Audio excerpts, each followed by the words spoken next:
Hello, my name is Louise Jones and I'm Head of Publishing Operations at the IUCr.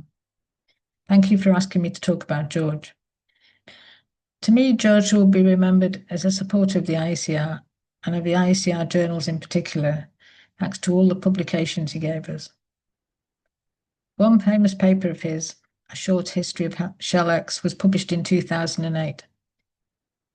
George had been looking to publish a paper in his programs because his programs were being used by crystallographers and non-crystallographers alike, but there was no definitive article to cite. Some of his programs were not published in a way that could be cited, while other publications focused on some small aspects or partial uses. Researchers wanted to cite several of his programs in one paper, but were often limited to the number of citations they could use. George could have published a paper in any journal, but wanted to publish the paper where he thought it belonged, in a crystallography journal. At about the same time, we were celebrating 60 years of the IUCr, and Hegschenk was tasked with editing a collection of articles on crystallography across the sciences.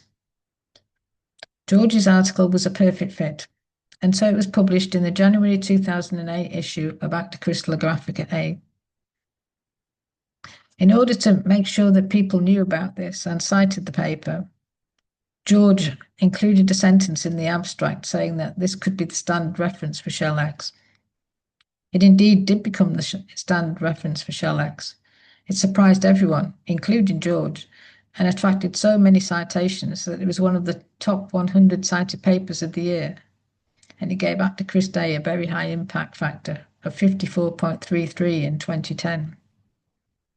In fact, the impact factor was so high that just before the impact factors were announced, Web of Science contacted the editorial office. My predecessor, Peter Strickland, took the call and was shocked to hear that IUCr A had actually become the second highest impact factor of all journals for that year. This demonstrated how crystallography was central to so much of the science, and the paper was being cited by chemists, biologists, mineralogists, as well as crystallographers. The paper still attracts many citations, and they have now reached over 76,000, but no one else has been able to emulate George's achievement. Hope you enjoy celebrating George's achievements with us tonight. Thank you.